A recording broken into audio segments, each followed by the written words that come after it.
Se declara abierta la sesión solemne de la Academia Puertorriqueña de Jurisprudencia y Legislación. Sírvase la secretaria que acaba de llegar. Ahora tiene su silla. ¿Por qué también se quitó su sombrero? Pues supongo que me los tendré que quitar entonces.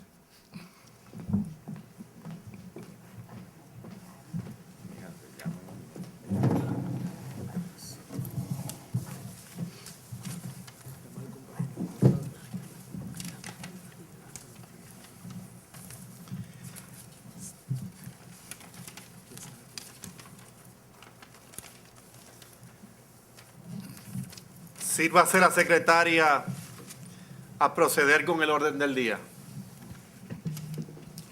La orden del día consiste del siguiente asunto: la instalación del profesor Carlos Ramos González como académico de número, recepción y contestación del discurso de instalación. Oportunamente, el Pleno de Numerarios de la Academia Puertorriqueña de Jurisprudencia y Legislación eligió al profesor Carlos Ramos González a formar parte del grupo de académicos de número. Hoy procedemos con su instalación formal en la Academia. Les ruego a nuestro anfitrión de esta noche, el licenciado Luis Mariano Negrón Portillo, decano de esta casa, que nos presente los antecedentes profesionales del profesor González.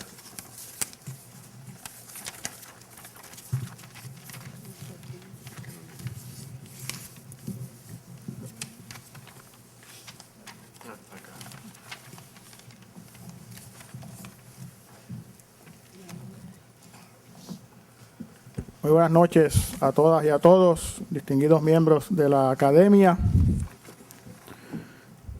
Bienvenidos a la Facultad de Derecho de la Universidad Interamericana. Para esta comunidad académica es un privilegio ser sede de este acto en la noche de hoy.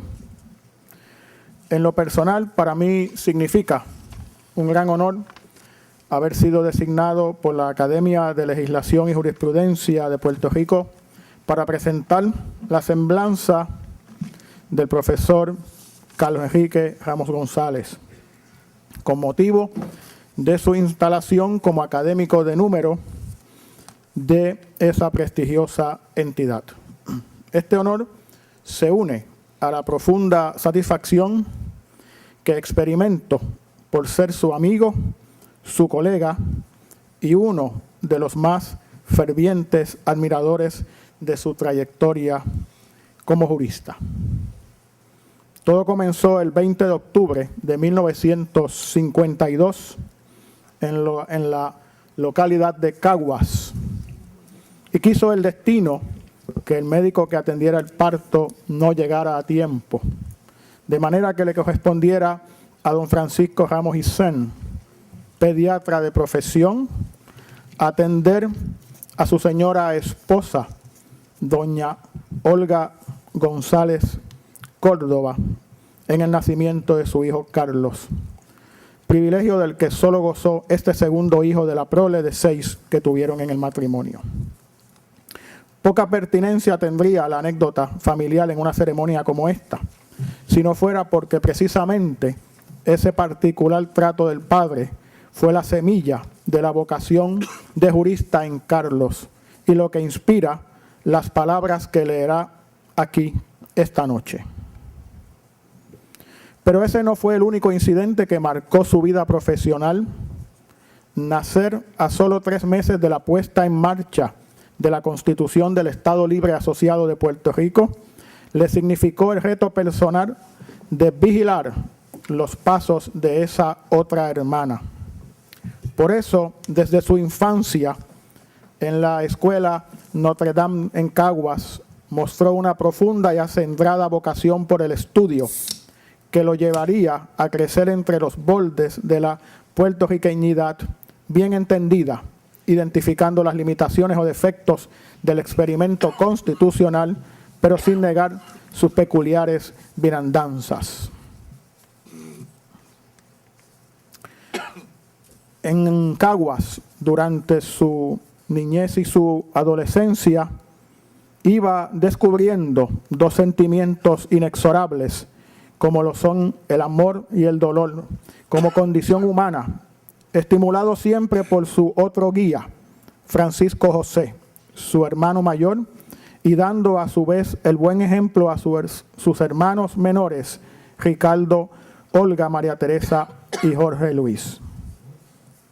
Cuando atravesaba la raya de la adolescencia, esperaba por él una universidad en plena ebullición.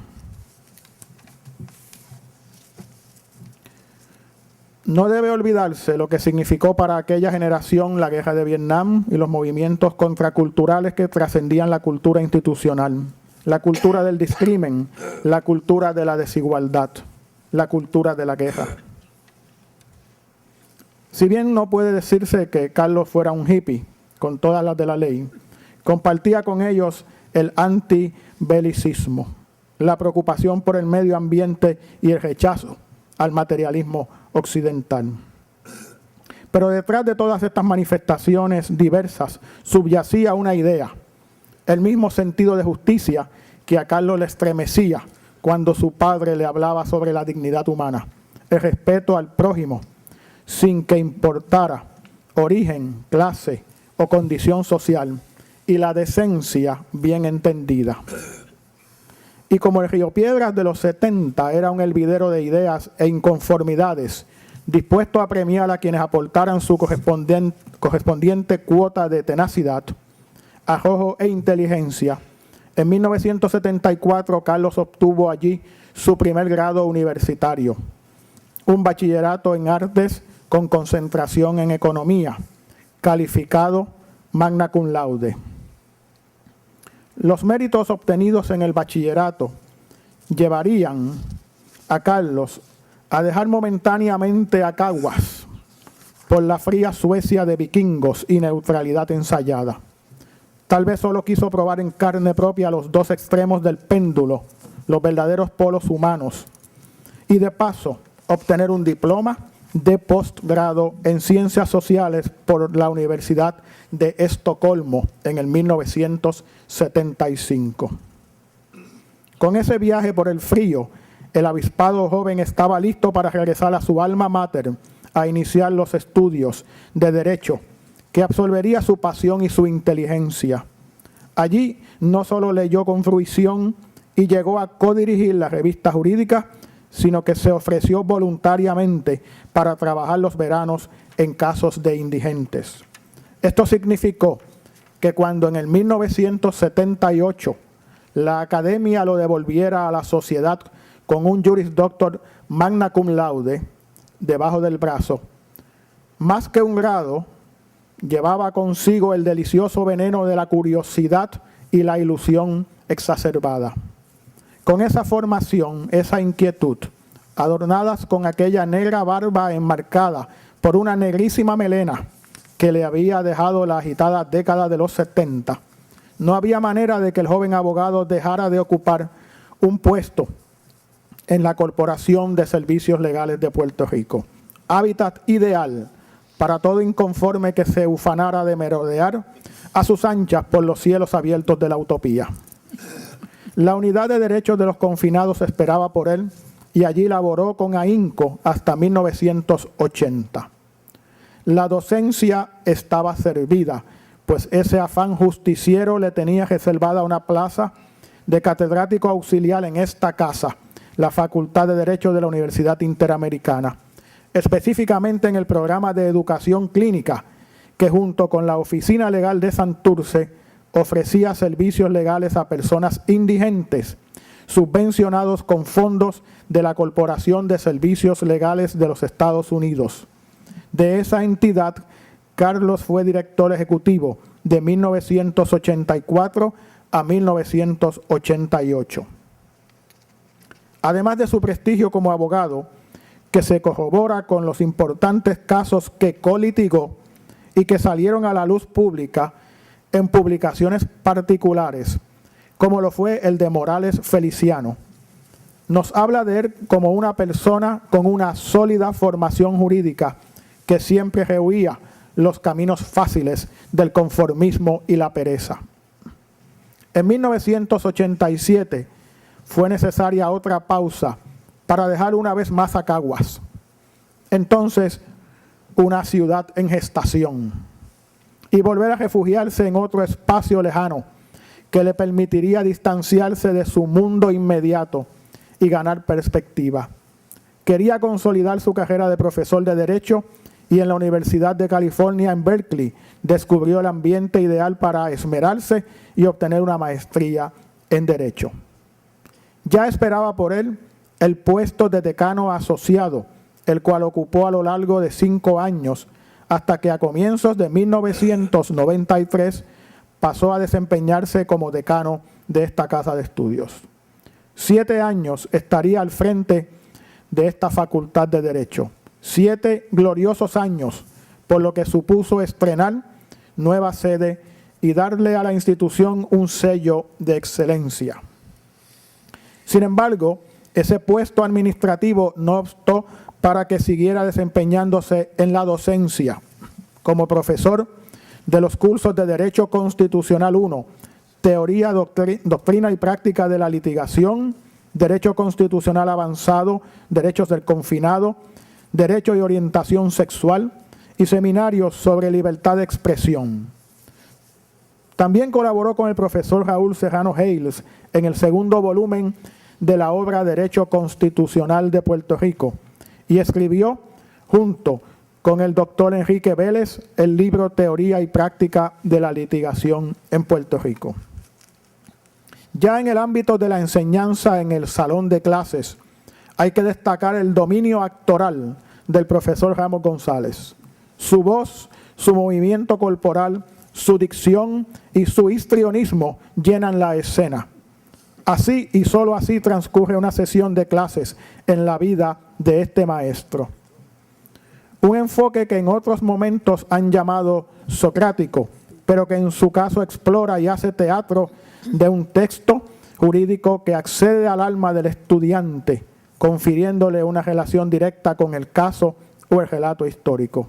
Creo que aquí reside un gran mérito de su propuesta. Cuando dice actuar, en realidad involucra al estudiante en un complejo proceso emocional. Se emociona y vive el dolor o la alegría de esos personajes a quienes en la jurisprudencia llamamos partes.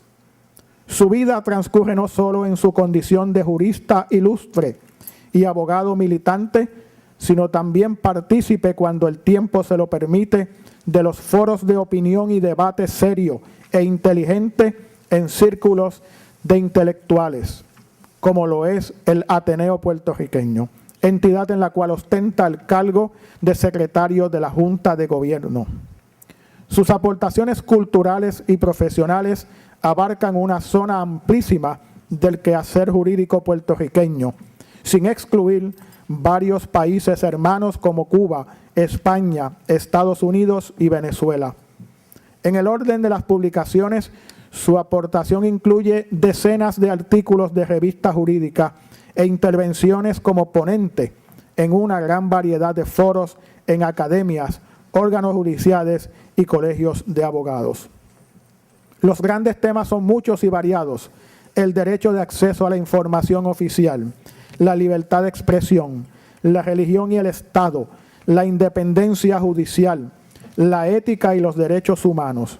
Asimismo, la prohibición del uso de emblemas políticos en el empleo público, los confinados y la industria del dolor, la constitucionalización de la autonomía municipal, la vigilancia electrónica en el ámbito laboral privado, la libertad de prensa y el derecho de intimidad. Otros temas importantes incluyen el discrimen por orientación sexual, la educación jurídica y el futuro de la profesión del jurista y el acceso a los tribunales, la reforma penal y los valores humanos y el sistema carcerario de Puerto Rico. En el plano de las múltiples designaciones por el Tribunal Supremo de Puerto Rico figuran puestos en la Comisión de Disciplina Judicial, la Junta Examinadora de Aspirantes al Ejercicio de la Abogacía, la Comisión Especial de Educación Continua y la Comisión Especial para la Reforma Judicial. También ha integrado comités por designaciones del Tribunal de Distrito Federal para el Distrito de Puerto Rico. Ha sido igualmente miembro de la Junta de Directores del Colegio de Abogados de Puerto Rico y del Comité de Reforma Constitucional y del Comité de Derechos Humanos y Constitucionales de esa entidad. También ha formado parte de varios comités de la American Bar Association. Fue designado por el Senado de Puerto Rico al Comité ad hoc para revisar reglamentos de procedimientos para investigaciones legislativas e investigador especial de un miembro del Senado de Puerto Rico por violación al Código de Ética. Por último, hay otras designaciones que mencionar. Monitor de Servicios Legales de Puerto Rico y miembro de la Junta de Directores de la Oficina Legal de la Comunidad, de la Junta de Directores de la Fundación de Derecho Puertorriqueño, del Instituto Puertorriqueño de Derechos Civiles, del Centro de Periodismo Investigativo y de Jóvenes de Puerto Rico en Riesgo. En fin, la carrera académica de Carlos Ramos González ha ido paralela a su condición de hombre versado en leyes y profundo conocedor del Estado, de la administración de la justicia. Hoy, al distinguido catedrático Carlos Enrique Ramos González se le reconoce por tener un perfil incontestable de hombre de reconocida autoridad en la ciencia jurídica. Nos alegra saber que lo alcanzara sin cambiar nunca de rumbo ni traicionar sus ideas, en que siempre la dignidad y la justicia tenían los primeros asientos. No nos sorprende que ahora, elegido académico de número de la Academia de Jurisprudencia y Legislación de Puerto Rico, su discurso de recepción verse sobre la inviolabilidad de la dignidad humana y el derecho a la intimidad. Hoy, Carlos Enrique Ramos González, convertido en todo un señor académico con letras mayúsculas, nos deja saber cómo fue construyéndose un prestigioso y respetado jurista, a la par que su querida ciudad de Caguas. Como si siguiera unas leyes secretas de Darwin, fue evolucionando hasta reclamar hoy, por derecho propio, su novísima categoría de país. Eso sí, con sus infaltables trovadores y su sempiterno aroma a flor de tabaco. Por eso nos alegra tener una idea cabal de que con el paso de los años, la barba negra y la portentosa melena eran, como la falsa neutralidad de Suecia, solo adornos fríos de los cuales él podía prescindir. Después de todo, ha salido ganando, pues juran tanto su querida esposa, su compañera en este andar existencial, la licenciada Lesbia Hernández Miranda, como sus amados hijos Carlos Francisco, Isabel María y Macarena, que más de una persona ha detenido a Carlos en las calles de Madrid para hacerse una foto con él y pedirle un autógrafo. Es que invariablemente lo confunden con Steven Spielberg. Enhorabuena, Carlos Enrique Ramos González.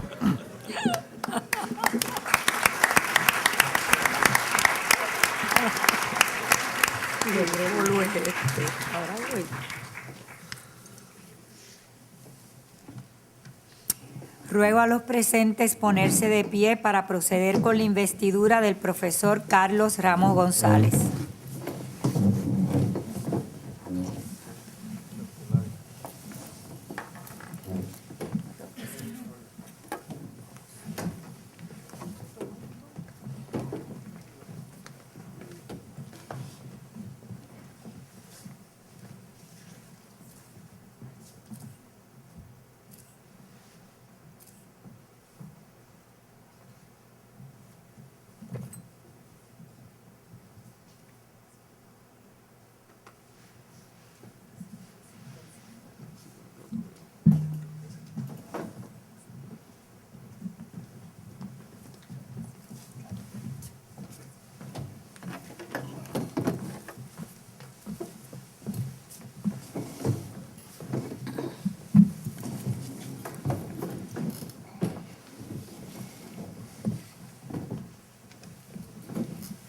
Recepción del discurso de instalación del profesor Carlos Ramos González.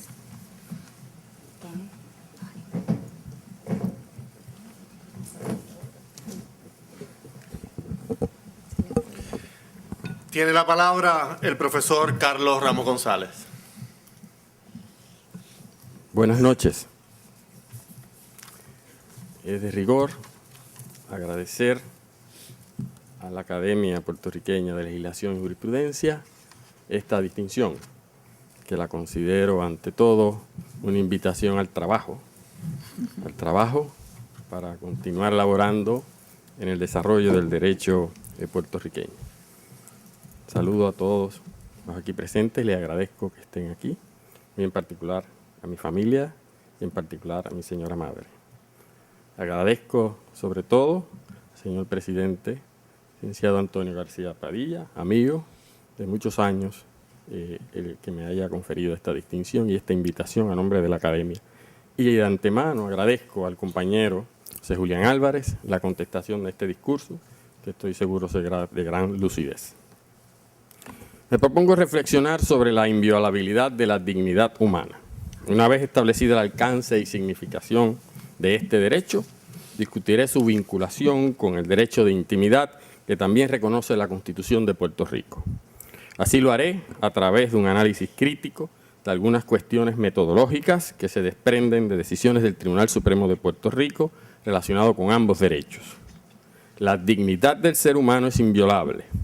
Así comienza la Carta de Derechos de la Constitución de Puerto Rico. Su origen ha sido expresado de forma reiterada por el Tribunal Supremo de Puerto Rico. La influencia que tuvo en la elaboración de este documento, la Declaración Universal de los Derechos Humanos y la Declaración Americana de los Derechos y Deberes del Hombre, ambos de 1948. Estas declaraciones son, a su vez, esencialmente consecuencia de los estragos que dejó en la conciencia de la humanidad la Segunda Guerra Mundial y, en particular, el Holocausto. La etimología de la palabra dignidad, sin embargo, nos obliga a recurrir a tiempos más antiguos para comprender su alcance y significado aún en nuestros tiempos. Su origen está asociado al latín dignitas, que algunos entienden vinculado al término mérito intrínseco. Para otros, dignitas, en su verdadero origen etimológico, estaba asociado a cierto estatus social de la persona e incluso de ciertas cosas e instituciones. Solo los nobles estaban dignificados o tenían un valor intrínseco. También ciertas instituciones o cosas tenían su dignitas. En ese sentido, el estatus de dignitas conllevaba un reconocimiento al honor de esas personas e instituciones. De hecho, al día de hoy, perdura una noción de la dignidad atada a cosas e instituciones, como lo son, por ejemplo, la dignidad del tribunal o la dignidad de la profesión legal. Ahora bien, ¿cómo explicar el desarrollo de un concepto cuyo origen puede interpretarse que descansa en el reconocimiento de la dignitas de unos pocos a un entendido contemporáneo de la dignidad humana mucho más amplio? No nos hemos de detener en este largo camino, pero sí deseo resaltar que si bien en su origen la dignitas contenía unos elementos fundamentados en la desigualdad y el privilegio, el estatus de dignitas, aún en esos tiempos, imponía a los dignos unas obligaciones hacia uno mismo y obligación hacia los otros. La noción contemporánea de la dignidad humana también reconoce el valor personal, el mérito, la virtud y la estima de aquellos dignita original, pero acentúa el carácter dual de las obligaciones que impone.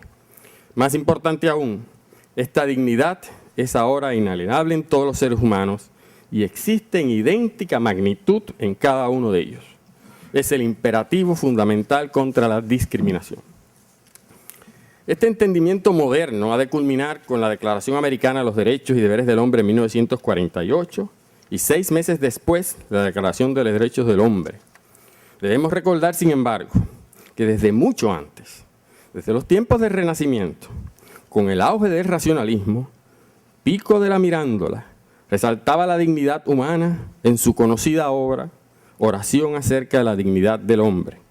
Aunque con un acercamiento y propósito religioso cristiano, la verdad es que Mirandola no cesaba de reconocer que con el uso de la razón, ver la grandeza que implicaba la igualdad esencial de todos los seres humanos. Fue este preámbulo el que sirvió de noción contemporánea de la dignidad humana que recoge la máxima o imperativo categórico kantiano que ordena, y cito, obra de tal modo que uses la humanidad, tanto en su persona como en la persona de cualquier otro, siempre como un fin al mismo tiempo y nunca como un medio. Cierro la cita.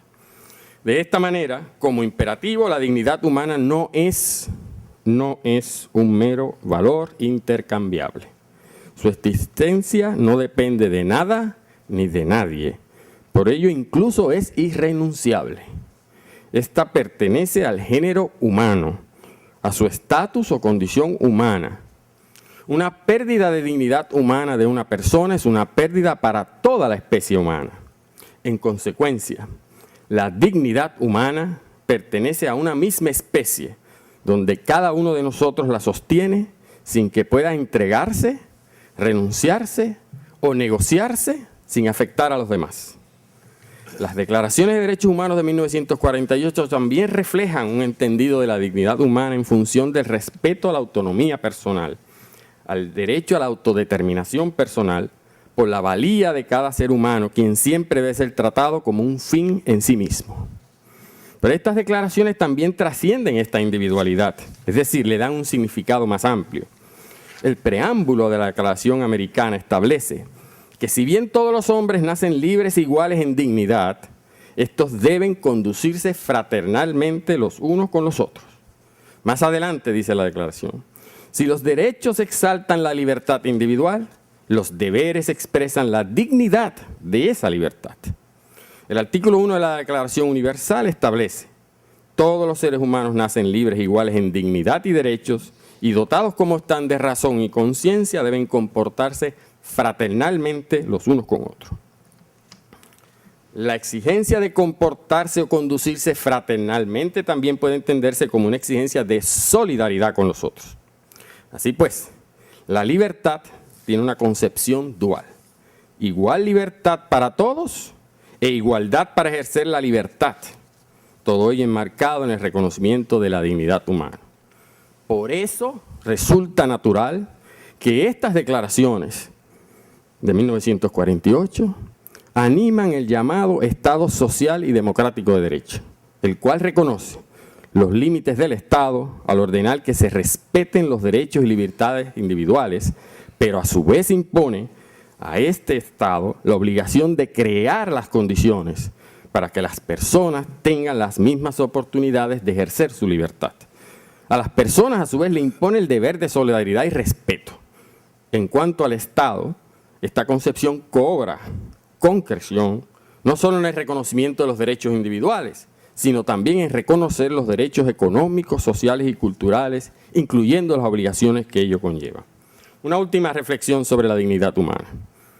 ¿Qué rol desempeña la cultura en su reconocimiento e entendimiento? ¿Es la inviolabilidad del ser humano un principio inalienable, pero que en última instancia depende de la cultura de cada pueblo o grupo humano? Si así fuera, a lo sumo, la dignidad humana sería un imperativo universal, humano universal, pero su comprensión y alcance para resolver conflictos concretos sobre su violación se convertiría en un reto, principalmente para el jurista. Después de todo, no ha sido una concepción relativa de la dignidad humana la que ha nutrido los autoritarismos, los fundamentalismos y las más variadas formas de despotismo que ha experimentado la humanidad. Frente a estas dudas, podemos reflexionar, pregunto, sobre la existencia de una dignidad humana puertorriqueña. ¿O sería un contrasentido que niega la esencia misma de la universalidad del principio reconocido y declarado en 1948? Es obvio que es mucho más fácil continuar la reflexión axiológica de la dignidad humana que exponer su utilidad instrumental. Este proceso, sin embargo, nos permite identificar los elementos para elaborar una teoría de adjudicación a ser empleada en controversias donde está involucrada la dignidad humana como derecho independiente o como un principio o complemento que debe acompañar la valoración de todos los derechos fundamentales.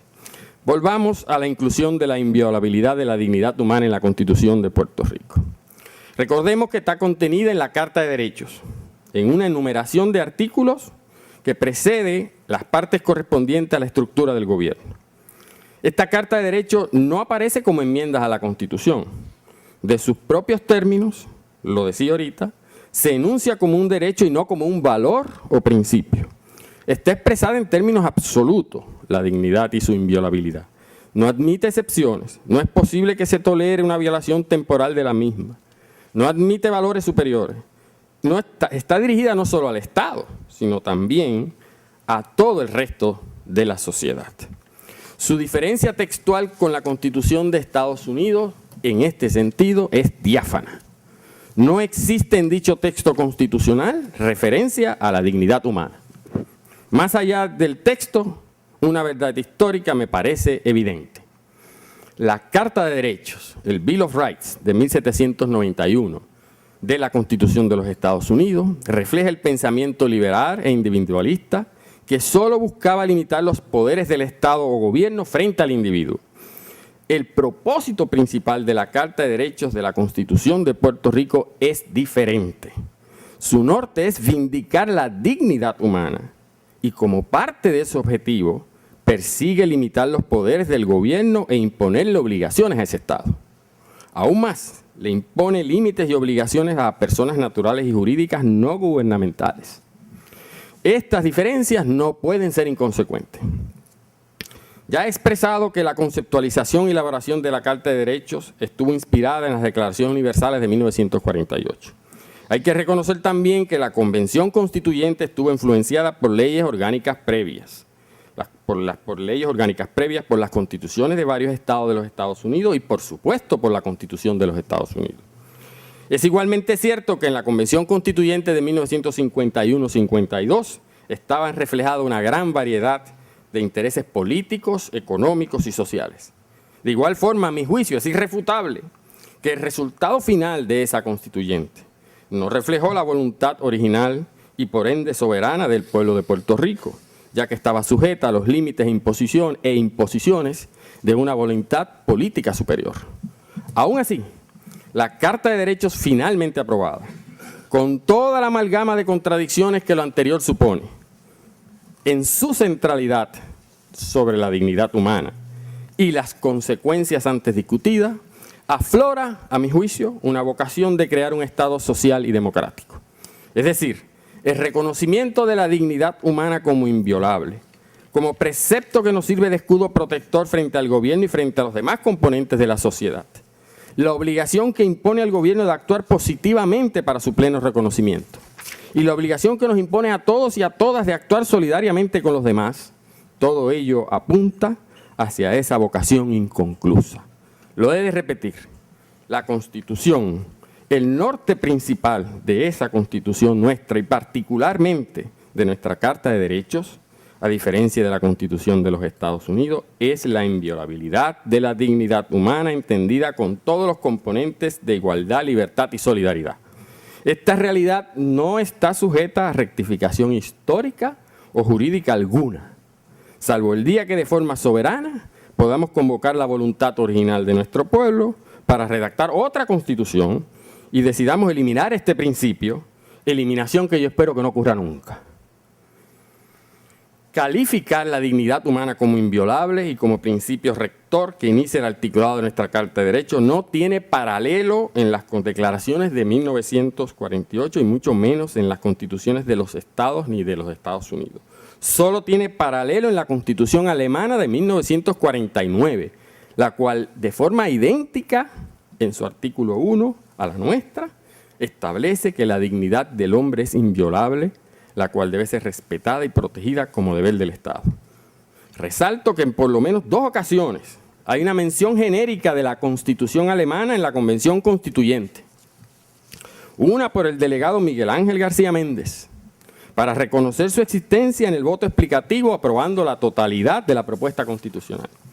En otra ocasión, el delegado Eugenio Fernández Méndez hace referencia genérica a esta Constitución al defender su propuesta fallida de crear un derecho constitucional a la réplica en los periódicos para aquellos que fueran injuriados. tarea por realizar entre los documentos legados por don Jaime Benítez, presidente de la Comisión sobre la Carta de Derechos de la Convención Constituyente, la existencia de alguna información ulterior sobre este tema. La anterior reflexión, sin embargo, no contesta por qué tuvo eco en el conjunto de los constituyentes la necesidad de declarar la inviolabilidad de la dignidad humana. Me refiero a la resonancia que tuvo este llamado a reconocer la inviolabilidad de la dignidad humana, incluso en el llamado sector estadoísta de la constituyente, que prefería siempre analizar las propuestas constitucionales bajo el crisol político de si éstas nos acercaban o nos alejaban de los preceptos y valores de la nación norteamericana. Aún estos delegados aceptaron los derechos fundamentales de nuestra Carta de Derechos y su estado y su vocación social y democrática que he discutido. Cualquier metodología que intente instrumentar la inviolabilidad de la dignidad humana como derecho independiente o como complemento de cualquier otro derecho, tiene que reconocer esa realidad. Retomemos la pregunta antes lanzada. ¿Por qué tuvo eco en el conjunto de los constituyentes la necesidad de declarar la inviolabilidad de la dignidad humana? El derecho resulta insuficiente para encontrar una respuesta cabal. Inevitablemente los juristas, incluyendo los jueces y juezas, estamos obligados a recurrir a otras experiencias humanas y a otras ciencias del saber. Me refiero, por ejemplo, a la antropología cultural y a la sociología. Así pues, estudios realizados en Puerto Rico en la década del 60 y 70 por el antropólogo Antonio Lauria nos permite concluir que hay un sentir particular de la dignidad humana, de la dignidad puertorriqueña, en la forma como los puertorriqueños aludimos o hacemos referencia a la dignidad, al honor, al respeto, al relajo. De esta manera, escuchamos con frecuencia la frase, como por ejemplo, y cito, no te están cogiendo en serio. O la frase, me lo pueden quitar todo menos mi dignidad. O la frase, pobre pero decente. O la frase, serio y cumplidor. O la frase, todo lo consiento menos una falta de respeto. Estas frases, sin desmerecer en lo absoluto que las mismas, particularmente en la relación de pareja, mal entendidas y aplicadas, reflejan el elemento machista de nuestro entorno. Apuntan a una realidad sociológica antropológica, sin embargo, puertorriqueña. Lauria concluye que el respeto va dirigido a un aspecto moral de la actividad humana puertorriqueña. Ninguna persona se le considera miembro de nuestra comunidad si no se comporta frente a sí mismo y a los demás con respeto. Este sentir trasciende la estratificación social, las diferencias políticas o religiosas. Por eso, cuando usamos estas expresiones idiomáticas, el antropólogo nos dice, todos los puertorriqueños, estoy citando, y puertorriqueñas, expresan su valía ceremonial y moral como personas sociales. Aunque muchas veces hay órdenes que chocan, el conflicto se resuelve por todos los participantes en los mismos términos, es decir, usando la ideología del respeto. Pueden sintonizarse usando esa red común. Los diversos sectores de la sociedad pueden converger unos con otros, con independencia de diferencias cognitivas o emocionales del segmento social al que pertenezca. El respeto hacia uno mismo, concluye Lauria, y los demás, pone de manifiesto una sociedad que es culturalmente homogénea. A mi juicio, esa homogeneidad constituye el elemento fundamental que nos permite entender por qué tuvo eco en los constituyentes la incorporación de la disposición sobre la dignidad humana que contiene nuestra Carta de Derechos. Sin duda, todos entendían y apoyaban que la dignidad humana implica respeto hacia sí mismo y hacia los demás. Nótese que al proponer esta explicación he recurrido a las ciencias sociales. En materia de derechos constitucionales fundamentales, particularmente los que aludo en este discurso, es útil recordar que el derecho no puede concebirse como una ciencia autónoma separada de otras áreas del saber. Como han señalado otros, esta concepción de ciencia autónoma resulta muy conveniente para que los abogados perpetúen el monopolio del poder a través de cierto monopolio del saber. Ahora bien, al recurrir en este caso, por ejemplo, a la antropología cultural, no promueve un antiformalismo que denigra la necesidad de elaborar teorías necesarias en un país como el nuestro, tan carente muchas veces de los elementos mínimos del buen pensar. Aunque resulta necesario alertar en contra del empiricismo tradicional de ciertos enfoques de las ciencias sociales, en el ejercicio de los poderes públicos en Puerto Rico abunda la carencia de un empirismo mínimo. Muchas veces, el poco que existe en los poderes políticos, por ejemplo, en el acopio de estadísticas macroeconómicas esenciales, prefieren exterminar al mensajero que las produce en vez de aceptar la realidad e importancia del mensaje que trae. Regresemos formalmente a nuestro tema. ¿Cómo se ha enfrentado el Tribunal Supremo a los reclamos de dignidad vinculados y que reconoce nuestra Carta de Derechos? ¿Cuán fiel ha sido si tomamos en cuenta el trasfondo sobre el que hemos reflexionado? Lo cierto es que la dignidad humana no ha sido dilucidada como derecho independiente por el Tribunal Supremo de Puerto Rico. Los trabajos hechos por el profesor Irán Meléndez Huarpe, analizando el uso de la dignidad humana como un derecho que puede invocarse de forma independiente, sin duda constituyen los más importantes y lúcidos publicados hasta el momento, y los refiero a ellos. Para el Tribunal Supremo de Puerto Rico, la inviolabilidad de la dignidad humana es un principio o valor consustancial con otros derechos fundamentales, como es el derecho a la intimidad, contenido en la sección 8, artículo 2 de nuestra Constitución. La protección a la intimidad también se ha reconocido que existe a través de la sección 10, la cual prohíbe los registros y allanamientos irrazonables, así como las interceptaciones telefónicas.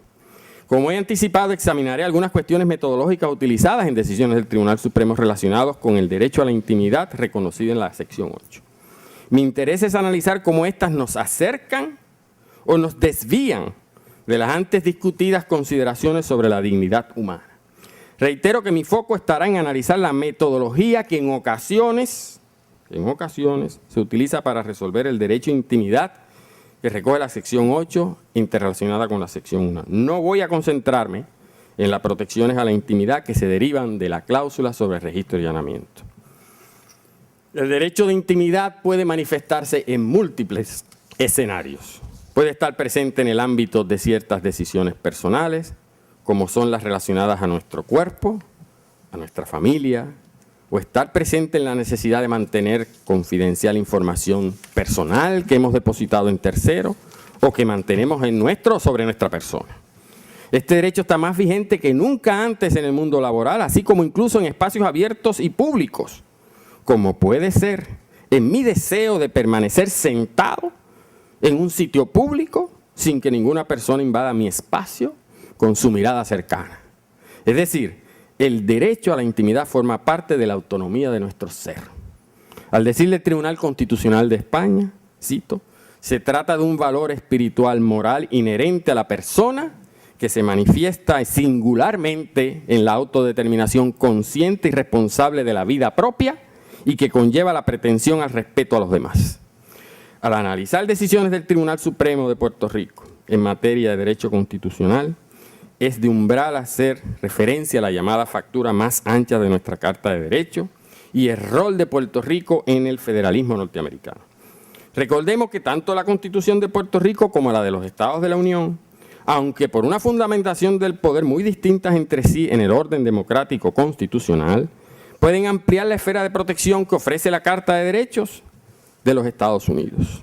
La factura más ancha se vislumbra a través de los derechos que solo son autóctonos de nuestra Constitución, es decir, que no tienen contraparte con la Constitución Federal, o allí donde sí tengan contraparte a través de interpretaciones que amplíen el grado de protección que sobre esta haya ofrecido el Tribunal Supremo de los Estados Unidos. Este asunto ha sido objeto de debate y exposición en esta academia, en la literatura jurídica puertorriqueña y fuera del país, así como en el Tribunal Supremo de Puerto Rico. Es evidente, por lo que expuse al principio de mi alocución, que respaldo la tesis que sugiere que allí donde se presente un problema de factura más ancha, el Tribunal Supremo debe hacer una interpretación independiente del derecho constitucional en controversia. Con ello quiero decir que la interpretación de los derechos de nuestra Constitución no puede estar atada ab initio al derecho constitucional dispuesto en la Constitución Federal o en las decisiones del Supremo de los Estados Unidos, sea este uno que tiene contraparte federal o por razones que resultan obvias si se trata de un derecho autóctono. Aunque hay varias teorías que pueden justificar esta metodología, basta para los propósitos de la ocasión mencionar una. La interpretación independiente aumenta las posibilidades de desarrollar un derecho constitucional puertorriqueño y a su vez permite hacer una aportación fundamental al desarrollo del federalismo norteamericano. Dicho de otro modo, lejos de ser contradictorio, esta interpretación logra superar la aparente antinomia. La interpretación independiente de los tribunales supremos estatales, particularmente cuando culmina en una mayor protección de los derechos constitucionales, puede dar lugar al desarrollo de doctrinas que eventualmente arrojen luz sobre la interpretación que hace el propio Tribunal Supremo de Estados Unidos sobre los derechos constitucionales federales. Bien, examinemos a la luz de las premisas anteriores algunas decisiones del Tribunal Supremo de Puerto Rico sobre intimidad y dignidad. Pensemos en la siguiente situación de hechos recogidas en muy apretada síntesis de una opinión del Tribunal Supremo. Una persona reclama un derecho a la intimidad sobre una videocinta tomada por su pareja sin su consentimiento, en el interior de su hogar, la cual contenía imágenes suyas al desnudo. La grabación tenía el propósito de ser utilizadas eventualmente por su pareja para probar una imputación de conducta adúltera. El video fue consignado en la bóveda del tribunal por acuerdo transaccional suscrito por las partes en un pleito independiente vinculado al presunto adulterio. Posteriormente, la demandante solicita la devolución del video, a pesar del acuerdo transaccional en el pleito, por entender que su permanencia en bóveda del tribunal, pensado en retrospectiva, violaba su derecho a intimidad, por la gran ansiedad e incertidumbre que creaba el depósito. Al resolver la controversia relativa a este reclamo, el tribunal, de forma muy precisa y adecuada, define este derecho de intimidad como un componente de la personalidad, la cual impone a toda persona el deber de no inmiscuirse en la vida privada o familiar de los demás seres humanos. A su vez, el tribunal discute, y cito, que la imagen propia constituye un atributo fundamental con el cual se individualiza socialmente a la persona, es decir, es parte de la identidad personal y por tanto vinculado a la intimidad y al honor de la persona. Creo que estas afirmaciones reconocen la dimensión adecuada y el valor que postula el derecho de intimidad y la inviolabilidad de la dignidad humana. Sin embargo, al exponer la metodología de adjudicación para resolver la controversia, el tribunal señala que como cuestión de umbral necesita o es necesario determinar si la persona que reclama la violación a la intimidad tiene derecho a abrigar, y cito, una expectativa razonable de intimidad. Sin mayor dificultad encuentra que esa expectativa es a todas luces razonable, la cual se anteponía a cualquier interés articulado por la parte que se oponía a la devolución del video. Sin embargo, el tribunal concluye con gran facilidad que esa expectativa fue objeto de renuncia de manera patente, inequívoca y de forma específica por virtud del acuerdo de transacción entre las partes. En dicho acuerdo, la ahora reclamante había accedido a depositar en bóveda el video en controversia, sobre lo cual después se arrepiente. Me parece que al conceptualizar la violación a la intimidad con el prisma de las expectativas de intimidad que se tenía, el tribunal de forma inevitable cambió el foco y otorgó demasiada importancia a la renuncia de la expectativa y oscureció con ello la esencia de la alegación. Es decir, la permanencia del video en bóveda podría tener un impacto extraordinario en el desarrollo de la personalidad y vida de la reclamante ante la incertidumbre que ello representaba. El tribunal no quiso entregarle el video. Esta ansiedad no desaparecería aun cuando se ordenara que el video fuera destruido un año después. El tribunal falló en apreciar la paz mental, la injuria a los sentimientos que implicaba el depósito inútil de apreciar, de devolver o de mantener, en bóveda ese video. El tribunal falló en analizar una violación a la intimidad a través de una metodología que sea consona con la inviolabilidad de la dignidad humana. Permítanme explicar con mayor detenimiento esta dura afirmación. Obsérvese que para todos los efectos el tribunal, al resolver que hubo una renuncia a la intimidad. Trata a la intimidad como un bien cuasi tangible que puede depositarse y renunciarse a ella si se observan ciertos requisitos formales. Más aún, téngase en cuenta que fuera de los elementos constitutivos del contrato de transacción, que estaba ahí sin duda, importante en el caso, el opositor de la devolución solo pudo articular como único interés, por lo cual quería que no se le devolviese el video, que la reclamante sufriera y sintiera incertidumbre al mantenerse indefinidamente depositada su violación a la intimidad en una bóveda del tribunal. Como veremos, este enfoque puede ser ajeno a la dignidad humana, en tanto conlleva concebir la intimidad como si fuese una cosa, una propiedad fácilmente renunciable, una especie de entitlement o derecho adquirido aislado de las personas, de los sentimientos de la persona humana lesionada. Pienso que en el fondo de la única concurrencia y decidencia del caso de la jueza Fiolmata se encontraba en términos metodológicos una preocupación con la valoración impropia de la dignidad e intimidad de la reclamante, ocasionada por la ofuscada búsqueda de expectativa. Voy a exponerles también en apretada síntesis otra interesante jurisprudencia en este tribunal sobre el tema. Se trata del caso de Castro Coto versus Tiendas Pitusa. La controversia versaba sobre la práctica de algunas empresas de elegir a través de un oficial de seguridad, de exigir, a través de un oficial de seguridad, el recibo de compra a la salida de la tienda como medida de protección para evitar la apropiación ilegal de mercancía.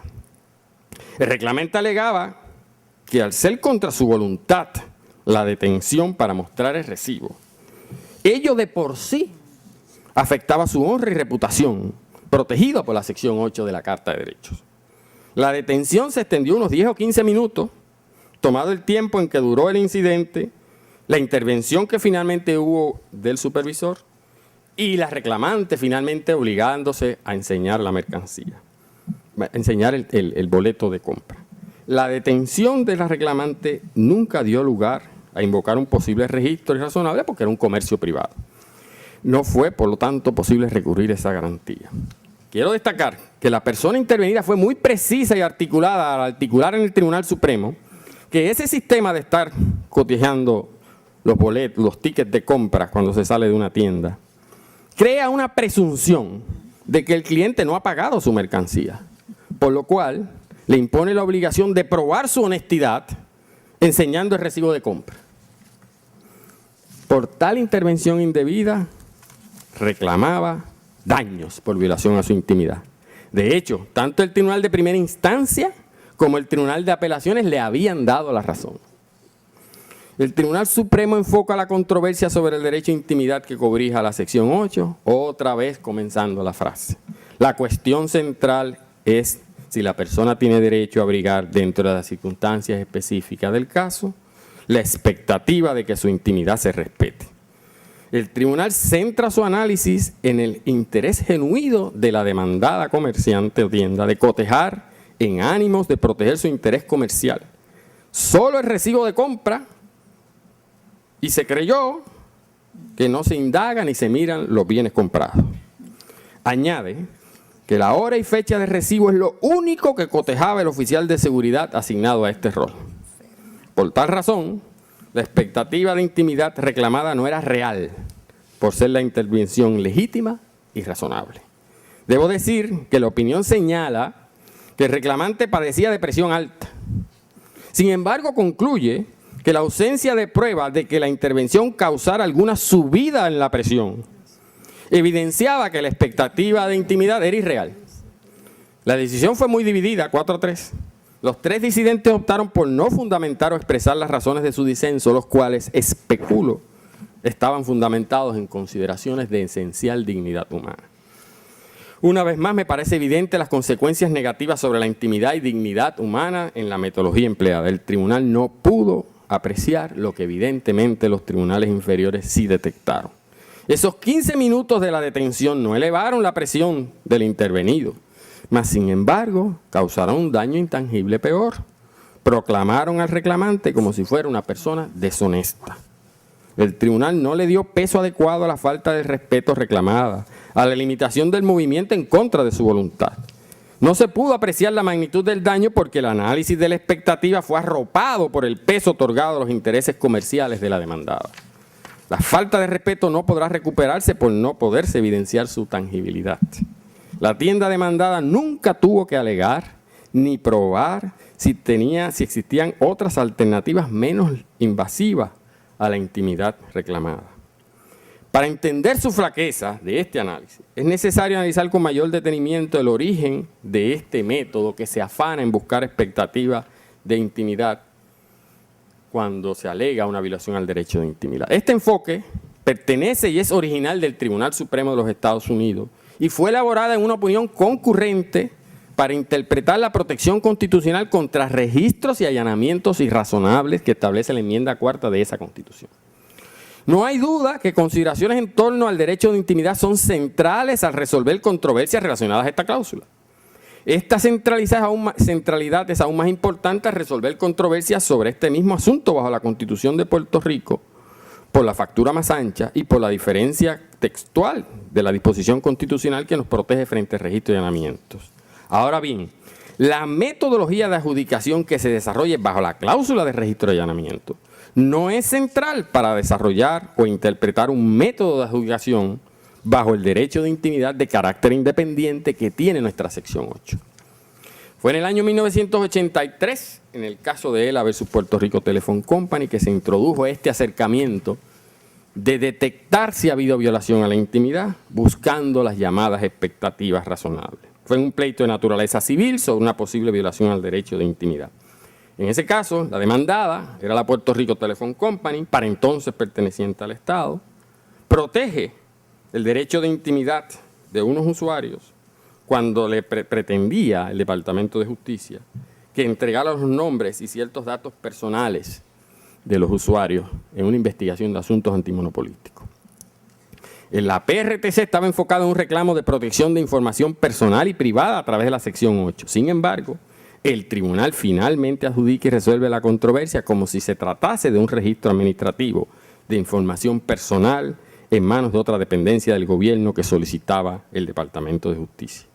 Así entendido, recurre a la metodología diseñada para resolver registros y allanamientos del derecho penal, según resuelto en el año 1979, y así aquilatar la expectativa razonable de intimidad. ¿Cuán útil o protectora de los derechos de intimidad ha sido esta metodología de búsqueda de intereses de intimidad cuando el escudo protector que se invoca es la cláusula de registros y allanamiento? Ese no va a ser el tema que yo he de tratar hoy. Lo que estoy tratando es otro. Lo que he reseñado son decisiones del Tribunal Supremo que operan en contextos civiles, no penales, donde no aplica ni puede aplicar la disposición constitucional sobre registros y allanamientos, porque se trata, por ejemplo, de demandados privados. Aún así, en diversas ocasiones, el tribunal hace uso de la metodología de intereses, de la búsqueda de intereses razonables de intimidad que he criticado. Y no, pese a que el reclamo es, repito, bajo la sección 8 como derecho independiente. Es común que las decisiones inicien la discusión sobre el derecho aplicable afirmando que la cuestión umbral y central es si la persona tiene derecho a abrigar donde sea, dentro de las circunstancias de un caso específico, la expectativa de intimidad. Eso fue lo que sucedió en López versus Tristani, cuyos hechos ya relaté, y donde no aparece ni podía remotamente aparecer alegación alguna de reclamo bajo la protección contra registros y allanamientos, que también cobija la sección 10. Eso fue lo que sucedió en el caso de Castro versus Pitusa, cuyos hechos también relaté. De hecho, esta metodología afloraba desde el año 2002 en una controversia relacionada con el uso de cámaras electrónicas en el lugar de trabajo. Me refiero al caso de Vega versus Telefónica, en momento en que la Puerto Rico Telephone Company ya había sido privatizada. Al resolver en contra de los obreros que sentían una violación a su intimidad en la vigilancia electrónica, el tribunal, seducido por la nueva tecnología emergente, rechaza la alegación, pero para todos los efectos legisla unos parámetros para salvar la intimidad que nunca reconoció como violentada. Este caso, de hecho, posiblemente es el único donde el tribunal ha reconocido de forma explícita que la metodología empleada proviene del campo penal vinculada a las protecciones contra registros de allanamiento. Añade sin explicación o justificación alguna, esto, y cito, no obsta para que lo apliquemos en otros contextos no penales, sin explicarnos por qué. Repito una vez más, ni la Constitución de Puerto Rico, ni la de Estados Unidos prohíben los registros de allanamiento en el ámbito penal administrativo. Lo que la Constitución establece es que no pueden ser irrazonables. Se trata de una metodología, la de búsqueda de expectativa, fundamentada en un trasfondo de razonabilidad, ha dicho el mismo tribunal, que goza de gran flexibilidad y cimentada en un balance de intereses, lo que implica que se sopesan intereses igualmente equilibrados. Según expresado el propio Tribunal Supremo de los Estados Unidos y adoptado por el Tribunal Supremo de Puerto Rico, este método, que repito viene del campo penal, tiene dos elementos. Uno, identificar la expectativa subjetiva y de este existir, analizar la posible expectativa objetiva. El primero, la expectativa subjetiva, obliga a examinar si la persona agravada en su subjetividad, dependiendo de las circunstancias en que se encuentre, puede reclamar un derecho de intimidad según se sintió. Si convence al tribunal, ello no es suficiente para que el derecho de intimidad opere como un muro de contención frente a los que pretenden invadirla. Si establece la violación a la intimidad, hay que pasar al segundo paso. Es decir, determinar si la sociedad está dispuesta a reconocer que este reclamo debe ser protegido. Obsérvese que aun cuando el impacto de la intimidad sobre la persona sea considerable e incluso devastador, aún así hay que recurrir en el paso 2 a preguntarse si la sociedad está dispuesta, es decir, si otro está dispuesto a reconocer la intimidad violentada que yo he probado o que al menos yo reclamo. Esta aparente sensibilidad hacia el entendido de la sociedad está pensada en el contexto que estoy argumentando esta noche, pensada y condicionada por las estructuras del derecho penal donde nace esa metodología. Es decir, cuando se acuñó, se hizo bajo el trasfondo de una consecuencia fatal para el Estado si la expectativa de intimidad resultaba razonable. La evidencia obtenida no puede ser admitida y por ende queda eliminada del proceso penal. En tiempos de criminalidad rampante, tenemos una idea de las presiones que pueden sentir los jueces y juezas cuando intentan tomar una decisión sobre la existencia o no de expectativa objetiva en la sociedad. Pero aún, esta metodología creada por el Tribunal Supremo de los Estados Unidos no cesa de ser fuertemente criticada por amplios sectores de la academia y de la práctica penal en los Estados Unidos. Necesito acentuar el segundo elemento de la metodología, lo que la sociedad está dispuesta a reconocer, la llamada expectativa objetiva. Como he mencionado y lo voy a repetir, este elemento ordena una segunda búsqueda con independencia de la magnitud de la violación que haya sentido la persona. Dicho de otro modo, el juez o la jueza aquilatarán la percepción que tiene la sociedad del derecho de intimidad, separada de los sentimientos del reclamante, para después sopesarlas en igualdad de condiciones, con el mismo peso de la prueba, en una balanza equilibrada. Todavía más injusto, aun cuando se haya violentado el derecho de intimidad, la búsqueda de expectativa objetiva puede hacer desvanecer el peso de la violación cuando llegue a la balanza. Al menos en su aplicación bajo la sección 10 sobre registro de allanamiento, considérese la siguiente afirmación hecha por nuestro más conocido y respetado estudioso del tema, académico, el profesor Chiesa. Sobre este segundo elemento, nos dice, no basta que la persona efectivamente tuviera una expectativa de intimidad. El segundo elemento requiere, además, que tal expectativa sea razonable, es decir, socialmente legítima.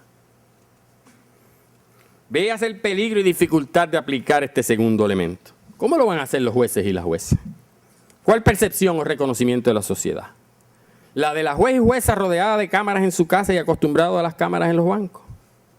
Si quien causa la presunta violación al derecho de intimidad es una persona o entidad privada, ¿no se convierte la percepción o reconocimiento de la sociedad en uno análogo a los objetivos e intereses del causante del daño? ¿De qué depende en última instancia la valoración del reclamo de la intimidad y la dignidad en este esquema? Si se fijan, depende de si otros, no presentes en el tribunal como reclamante, han aceptado como normal la intromisión a la intimidad y por ende han cedido en su dignidad innata. Esta metodología, al menos en el contexto de la sección 8 de nuestra Constitución, no reconoce ni valora la diversidad de sentimientos. Por el contrario, las normaliza. Así se aleja de la esencia de cada persona humana, de su dignidad inviolable. Permite que otros renuncien a la intimidad de su persona, es decir, facilita que el individuo pierda poder sobre su propia personalidad. Olvida que un daño a la intimidad, por minúsculo que sea, se convierte en un daño irreparable. Nadie puede recuperar la dignidad ni la intimidad perdida. Una reclamación sobre la violación al derecho a intimidad al amparo de la sección 8 de nuestra Constitución debe ser analizada mediante un examen judicial que trascienda el flexible balance de intereses que postula la metodología que discuto. La única variante posible sería cuando este derecho se enfrenta a un reclamo judicial por parte de un demandado no gubernamental de otro derecho constitucional de orden fundamental, como puede ser la libertad de palabra o la libertad de culto en determinados contextos. Y aún ahí, el tribunal está obligado a tener una sensibilidad especial, a mi juicio, hacia el derecho de intimidad y dignidad humana. Solo ello es cónsono con la valorativa que postula nuestra Constitución de la inviolabilidad de la dignidad humana. Cuando pensamos en la dignidad humana como un derecho inviolable, posiblemente estamos frente al terreno más cercano de un auténtico derecho absoluto. Una gran rareza. ¿Puede existir una actuación del Estado o de una persona contra otra persona y que podamos decir que la actuación es solamente media indigna? ¿O que atente la dignidad solamente parcialmente? ¿Puede alguien aceptar una intervención sobre su persona donde la lesión a su dignidad sea mínima? Permito que me violentes mi dignidad, pero hazlo solo mínimamente. Yo creo que no es posible. Por lo tanto, en la medida en que el derecho de intimidad es complementario o consustancial a la dignidad humana, en esa misma extensión la metodología que critico es insuficiente para valorar una violación al derecho de intimidad de la sección 8 de nuestra Constitución. En esa etapa de la evaluación inicial de lo alegado, la metodología no puede aumentar el peso de la prueba del demandante y disminuir la del demandado, dada la dimensión que tiene el derecho de intimidad sobre la dignidad humana. Si así se hace, se corre el peligro de entender el derecho de intimidad puertorriqueño como uno que garantiza u honra meras expectativas, cuando más bien debe interpretarse que este derecho garantiza la intimidad y obliga a promover su desarrollo.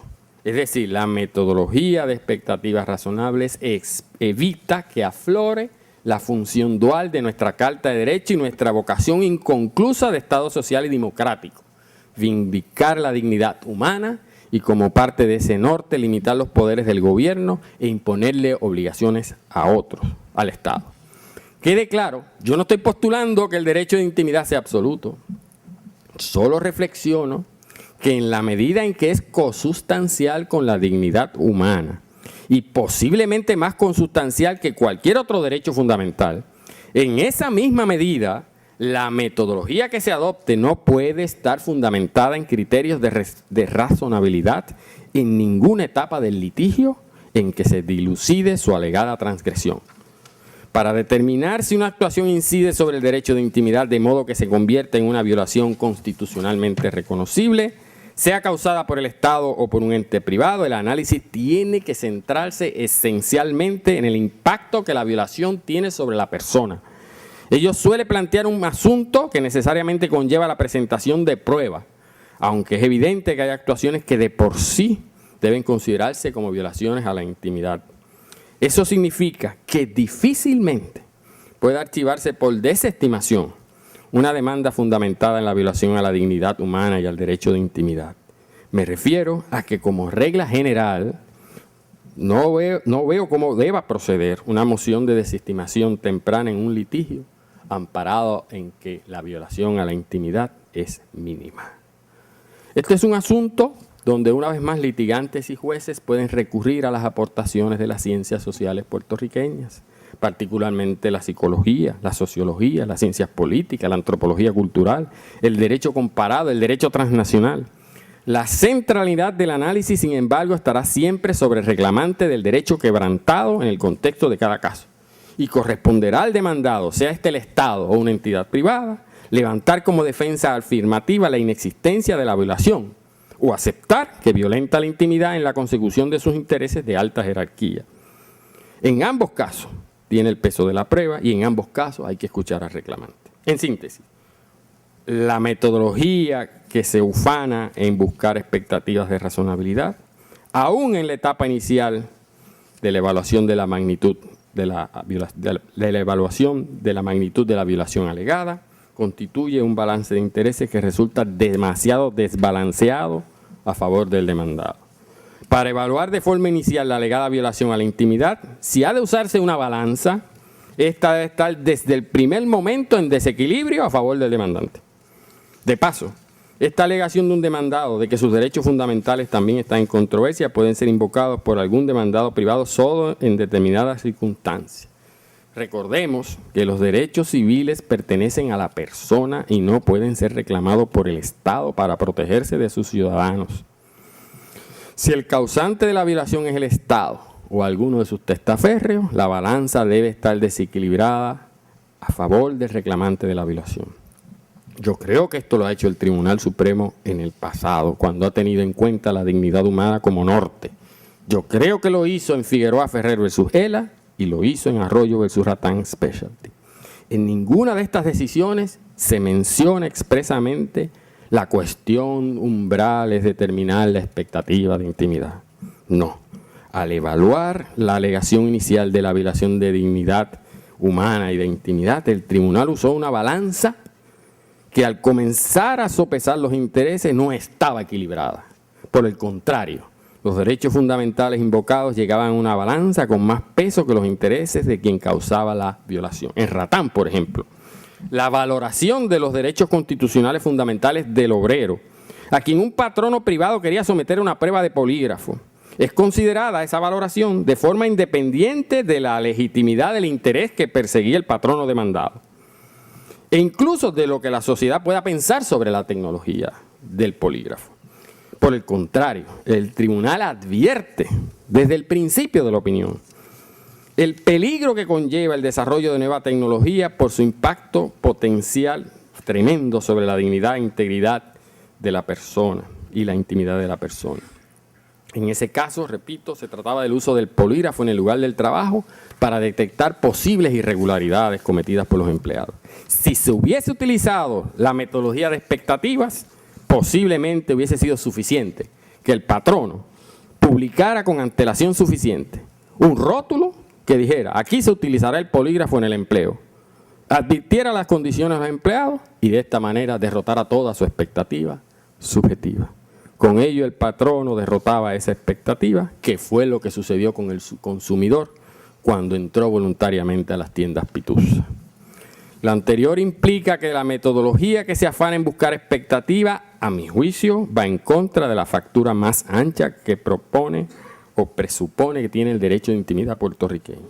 Si en efecto esta metodología protege menos el derecho a la dignidad humana y a la intimidad, si su aplicación fue un calco de la jurisprudencia de la Cuarta Enmienda de la Constitución Federal, hoy muy criticada, entonces la factura más ancha una vez más queda en entredicho.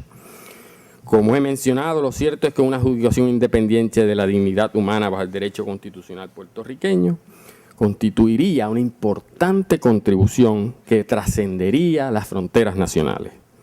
Aunque el rol que ocupa Puerto Rico en el federalismo es más lógico entenderlo, a mi juicio, bajo la óptica del colonialismo, hemos hecho contribuciones al federalismo que se pasan por alto o que desconocemos. Por ejemplo, la inviolabilidad de la dignidad humana que contiene nuestra Constitución fue incorporada en la revisión de la Constitución del Estado de Montana, hecha en 1971. Forma parte indubitada del historial de esta acción de Montana, que fue la Constitución de Puerto Rico la que inspiró a los ciudadanos de Montana a adoptar una disposición constitucional idéntica a la nuestra. Así lo ha determinado el Tribunal Supremo de ese estado y lo ha reconocido la Academia Jurídica Norteamericana. Se ha dicho más. Se ha dicho que al interpretar los contornos de la jurisprudencia del Tribunal Supremo de Montana en torno a la dignidad humana, es necesario recurrir a las decisiones del Tribunal Supremo de Puerto Rico sobre este tema de manera persuasiva, pues de nuestro país procede la disposición incorporada. Aunque lo antes narrado se produjo en el contexto de un derecho constitucional autóctono, como es la dignidad humana, nada impide que podamos inspirar al propio Tribunal de los Estados Unidos a resolver controversias constitucionales o derechos fundamentales, o ayudar a otros estados y países a resolver controversias constitucionales que tengan afinidad con los derechos autóctonos de nuestra Carta de Derechos. Permítame una breve digresión. Es justo y apropiado reconocer obras jurídicas de varios profesores de derecho de nuestro país, miembros de esta academia y sentados ahí con ustedes, que tienen y han tenido impacto sobre el desarrollo del derecho en países de América Latina y España, particularmente en materia de derecho procesal penal y derecho probatorio. Debo concluir y sintetizar. Un reclamo de violación a la intimidad, principalmente bajo la sección 1 y 8, exige una metodología que se centre en la dignidad humana como irrenunciable, como es atinente a nuestra personalidad, de lo que no es privado e íntimo, aquello relativo a nuestra libertad. Su vindicación no puede depender de débiles expectativas y mucho menos si éstas son determinadas por otros. Después de todo, el diccionario de la Real Academia define expectativa como la esperanza de conseguir una cosa. La protección de un derecho consustancial con la dignidad humana no puede depender de una esperanza. Cuando la nueva tecnología supere incluso el mundo orwelliano, que creíamos lejano e imaginario, cuando nos acostumbremos a su impacto en nuestras vidas, cuando la falta de intimidad sea normal, cuando solo nos quede un solo resguardo, que será la dignidad inalienable. Si no comenzamos a cultivar esa dignidad en todos los ámbitos, incluyendo el derecho de intimidad, no va a aflorar ni como valor independiente o derecho independiente que puede invocarse ante los tribunales, ni como consustancial a otros.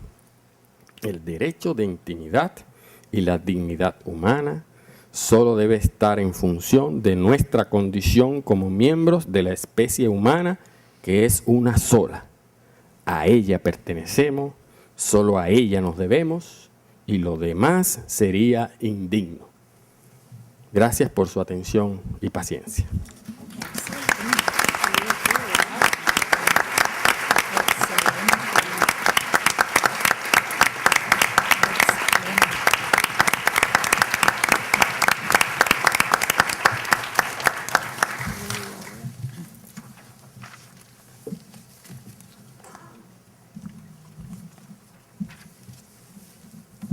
Contestación al discurso del académico Carlos E. Ramos González.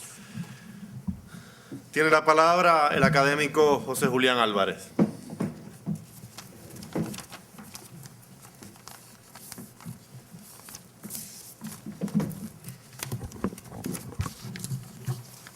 Señor presidente, compañeros académicos, muy en especial el compañero Carlos Ramos González, amigas, amigos todos.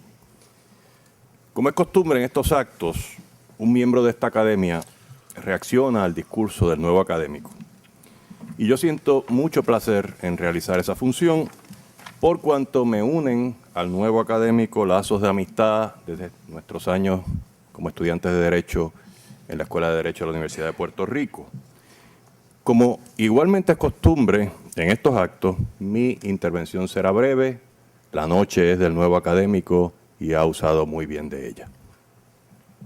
En su magnífica ponencia, el profesor Ramos nos invita a reflexionar sobre la cláusula que da comienzo a la Carta de Derechos de nuestra Constitución, que proclama que la dignidad del ser humano es inviolable. Tras, como vimos, un análisis de su historia, su origen, su significado y su utilización o falta de ella, él hace varios señalamientos sobre cómo nuestros tribunales han aplicado el derecho a la intimidad. Y la razón por la que prácticamente se ve obligado a tornar su atención hacia el derecho a la intimidad, en una ponencia cuyo título principal alude a la inviolabilidad de la dignidad humana, es tristemente sencilla. Como él reconoce, el valor de la dignidad humana en nuestra Constitución puede desempeñar dos funciones: como un derecho independiente o como un principio o complemento que debe acompañar la valoración de todos los derechos.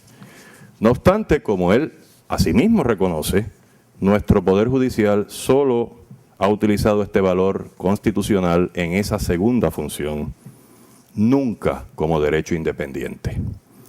Y como él también reconoce, esa culpa no se limita a nuestros tribunales, sino que también abarca a la academia, con contadas excepciones, como son los casos de mis colegas Irán Meléndez Huarbe y Luis Aníbal Avilés, a quienes hoy se une el profesor Ramos.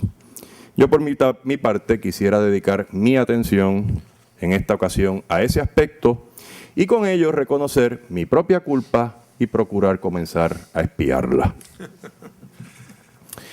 Pero antes creo necesario resaltar un aspecto en el que puedo tener diferencias de matices con el profesor Ramos. Las diferencias entre amigos siempre son buenas. En la segunda parte de su ponencia, él critica que nuestro Poder Judicial aplique en lo civil, bajo el derecho a la intimidad, el análisis de razonabilidad que se aplica para enjuiciar los registros y allanamientos. Él critica la metodología usual, que como cuestión de umbral ante planteamientos de intimidad se pregunta si el reclamante tenía una expectativa razonable de intimidad, tanto desde una perspectiva subjetiva como objetiva. Según el profesor Ramos, ante cualquier alegación de violación a la intimidad, y cito, si ha de usarse una balanza, esta debe estar desde un primer momento en desequilibrio a favor del reclamante, cierro la cita. Como él reconoce y critica, yo he sostenido que una alegación de intimidad requiere resolver en primer lugar si el reclamo de infracción a la intimidad es significativo. Antes de esa etapa, no creo apropiado colocar el peso de la prueba en el demandado, llámesele mediante un escrutinio estricto o de cualquier otra forma. La mera invocación de cualquier derecho constitucional no debe ser suficiente para alterar el peso de la prueba. Por preferido que nos guste decir que es el derecho a la intimidad, no adoptamos esa actitud con otros derechos que también llamamos preferidos. Por ejemplo, la libertad de expresión o la de culto. En cuanto a esos dos derechos, la judicatura examina en primer lugar si realmente se trata de un problema de expresión o si quien invoca la libertad de culto lo hace por razón de una creencia religiosa bona fide o en circunstancias en las que esa creencia religiosa realmente está en juego. El profesor Ramos parece especialmente preocupado de que en esa etapa de umbral se analice si el reclamante de intimidad satisface el llamado criterio objetivo, esto es, si la sociedad está dispuesta a reconocer si este reclamo de intimidad debe estar protegido. Nos pregunta cómo jueces y juezas han de aplicar este criterio sin irremediablemente usar sus preferencias personales. Ese problema, sin embargo, como sabemos, no es privativo de este asunto, sino que se extiende a todo el derecho.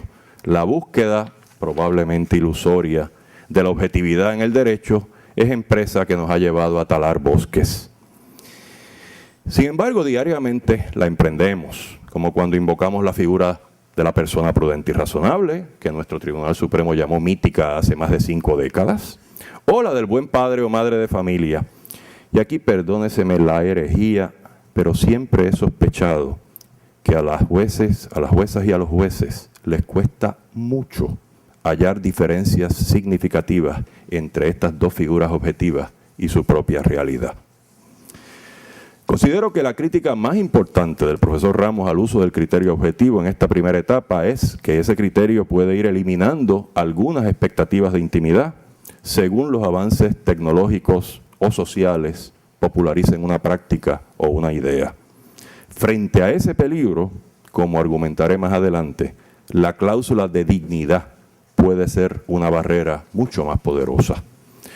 Tal vez, y reitero, tal vez, podría coincidir con el profesor Ramos en que en esa primera etapa no deba usarse el criterio objetivo y posponer su uso para un momento posterior. Pero prescindir asimismo del criterio subjetivo en esa primera etapa, como él también sugiere, no me parece justificado. No creo que la mera invocación de algún derecho constitucional requiera que el peso de la prueba se traslade inmediatamente al adversario, que no pueda ser objeto de una moción de desestimación y que siempre requiera presentar prueba como él sugiere. Paso a lo que anuncié que sería mi atención principal. El hecho de que la cláusula de dignidad de nuestra Constitución permanezca como una especie de dodo constitucional, sin elucidación y aplicación serias por nuestros tribunales. En la inmensa mayoría de los casos en los que el tribunal cita esa cláusula, inmediatamente recala en la cláusula de antidiscriminación o en el derecho a la intimidad. Solo algunas opiniones individuales muestran mayor interés en dar tratamiento detenido a la cláusula de dignidad. Yo respaldo la afirmación de mi colega Irán Meléndez de que este estado de cosas es insatisfactorio, que la cláusula de dignidad debe recibir atención independiente y que puede ser la base para resolver asuntos que se han considerado bajo el derecho a la intimidad, tales como uno que él especialmente señala, los problemas jurídicos suscitados por el cambio quirúrgico de sexo.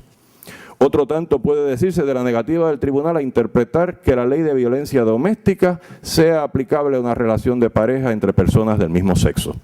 Y añado aún otro asunto, el tema del derecho a rehusar tratamiento médico que el tribunal recientemente atendió en el caso de Lozada Tirado. Y esa decisión, aunque hizo algunas referencias más frecuentes de las habituales a la cláusula de dignidad, se basó principalmente, otra vez, en el derecho a la intimidad y, ante las particulares circunstancias del caso, en la libertad de culto. Esos casos, a mi juicio, demuestran las consecuencias negativas de usar como vehículo el derecho a la intimidad en circunstancias en que ese vehículo puede ser problemático, enmarcar esos asuntos bajo ese vehículo. Eso conlleva no solo a mantener la cláusula de dignidad sin contenido propio, sino también conlleva privar al derecho de intimidad de contornos manejables. Aunque parezca otra herejía, creo que el derecho a la intimidad puertorriqueño padece de un serio problema de obesidad. Y el régimen terapéutico recomendable muy bien puede ser considerar bajo la cláusula de dignidad algunos de los asuntos y problemas que se han analizado bajo ese derecho. Y esa prescripción muy bien podría extenderse a algunos de los otros ejemplos que el profesor Ramos nos brinda. El vídeo sexual en la bóveda del tribunal y el requisito de mostrar el recibo de compras antes de abandonar un comercio. Los resultados en ambos casos no necesariamente hubieran variado, pero el razonamiento hubiera sido mucho más cónsono con el respeto a la dignidad de los promoventes. En particular, en el caso del recibo de compra, la queja del consumidor era particularmente difícil de visualizar como un atentado contra su intimidad. Por ello resultó tan sencillo para el tribunal rechazarla. Pero tomado como un atentado contra su dignidad, como una especie de presunción de conducta ilegal, el asunto, me parece, se tornaba mucho más complejo. Existe considerable debate sobre el significado de este concepto de dignidad. Se ha sostenido que por mucho que se aluda a este en constituciones y tratados, no es sino un recipiente vacío para los más diversos temas que produce resultados divergentes en distintas culturas. Por supuesto, también son muchas las posturas divergentes a esta que ilustran el cada vez mayor interés en este concepto en la academia. Que el concepto de dignidad sea difícil de definir y de aplicar no debe significar que rehusemos intentarlo y que lo desterremos al limbo al que Robert Bork hubiera mandado a la 9ª enmienda a la Constitución de Estados Unidos. Tampoco olvidemos que algunos han hecho manifestaciones similares sobre el concepto de igualdad, tildándolo de una idea vacía. No por ello nuestros tribunales han abandonado la tarea de darle contenido concreto. Y no hablemos de otros dos conceptos a los que los tribunales han dado contenido a pesar de la parquedad del texto, o peor aún, en aparente contravención a ese texto, y me refiero al literalmente redundante concepto del debido proceso procesal, y a su primo hermano, algunos han dicho que bastardo, el literalmente contradictorio concepto de debido proceso sustantivo. Como bien señala el profesor Ramos, el texto exacto de nuestra cláusula de dignidad y su lugar preferente en la Carta de Derechos proviene de la Constitución alemana de 1949. Convendría, por tanto, dar un vistazo a la jurisprudencia alemana que la interpreta. Y si lo hacemos, veremos que el principio rector que esa jurisprudencia ha derivado de la cláusula de dignidad es que el ser humano es un fin en sí mismo y no puede ser nunca un objeto del poder del Estado. Partiendo de esa idea central, esa jurisprudencia ha derivado consecuencias muy concretas tanto en lo sustantivo como en lo procesal. Y yo quisiera sugerir una aplicación muy concreta de la cláusula de dignidad a una situación en que la invocación de otras disposiciones constitucionales aún no ha tenido éxito y para la que el derecho a la intimidad, con todo y su glotonería, no podría invocarse seriamente. Y para introducir el ejemplo, sugiero que una de las manifestaciones más concretas en que una persona infringe la dignidad de otra es el acoso. Y no me refiero solamente al acoso sexual, sino al acoso más general de una persona más fuerte hacia otra. Aquello que en inglés se llama bullying y que tan seriamente aflige a nuestra sociedad y a tantas otras. En el contexto juvenil, como sabemos, uno de los bullies más conocidos es quien le arrebata la merienda o algún objeto de valor a algún compañero y luego se niega a restituirlo o a pagar su justo valor. Pues bien, sugiero que uno de los bullies más temibles en Puerto Rico queda ilustrado por el siguiente ejemplo, que consta de dos escenas. Primera escena. Un ómnibus escolar público, conducido por un empleado público ebrio, arrolla a un estudiante de 16 años y le causa varias fracturas. Un juez concede a la menor $50,000 por todas sus causas de acción, así como $10,000 a cada uno de sus padres por sus daños morales, y el Estado paga la sentencia completa. Segunda escena. Minutos después, el mismo autobús cae por un barranco al mar. 30 niños perecen, 20 sufren lesiones serias, y una jueza determina que los daños reales de cada sobreviviente ascienden a $500,000. Que los daños morales de cada padre de cada sobreviviente ascienden a $100,000 y que los daños morales de cada padre de cada uno de los fenecidos ascienden a $200,000. La suma total asciende a 26 millones. La sentencia, en estricto acatamiento de la ley, ordena al Estado pagar a cada uno de los niños sobrevivientes $2,884,60. $576,91 a cada padre de cada sobreviviente y $1,153,85 a cada padre de cada niño fenecido, para un gran total, por supuesto, de $150,000. El Estado satisface la sentencia con un gran sentido de alivio. ¿A qué se debe ese, me parece, obvio fracaso de la justicia? A que la Asamblea Legislativa ha dispuesto que el Estado, para ahorrar, solo pagará por completo por las consecuencias económicas y morales de las pequeñas tragedias que cause, mas no así por las tragedias de mayor monta que también ocasione. Como he escrito en otro lugar, esta situación clama por una consideración judicial mucho más seria, particularmente bajo la cláusula de justa compensación. No repetiré aquí lo allí consignado, pero lo que me interesa recalcar es que el examen de la validez de estos límites de la ley en cuestión también requiere un análisis serio bajo la cláusula de dignidad, a la cual tampoco olvidemos, le sigue una cláusula que declara que todos los seres humanos, en el 52 decían hombres, son iguales ante la ley. Por lo tanto, lo que la cláusula de dignidad proclama es que cada ser humano tiene igual dignidad que su prójimo. Por ello, creo que hay que contestarle a esa persona a quien el bully le arrebata su emparedado y le devuelve una hoja de lechuga, ¿con qué autoridad lo hace? Debemos explicarle por qué su reclamo de reparación completa es menos digno de protección que la de aquel que sufrió mucho menos. Debemos explicarle qué justifica que le inmolemos supuestamente en pro del bien común y así lo convirtamos en un objeto del poder del Estado, en las palabras de la jurisprudencia alemana. Si, como muy bien apunta el profesor Ramos, el concepto de dignidad entronca con el de solidaridad, cabe preguntar cómo el Estado, es decir, todos nosotros, podemos desatendernos de la tragedia de nuestro prójimo cuando esa tragedia que nosotros mismos causamos alcanza cierto nivel superior. ¿Con qué autoridad le exigimos a ese prójimo que sufra sin chistar?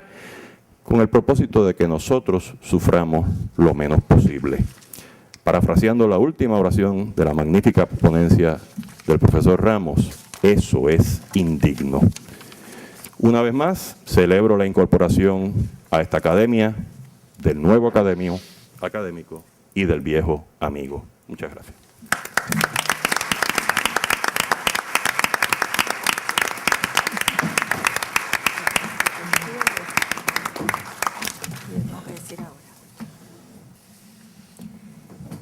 Se ha concluido, señor presidente, con los trabajos dispuestos para la sesión solemne de esta noche. La academia invita a un vino de honor. Se recesan los trabajos.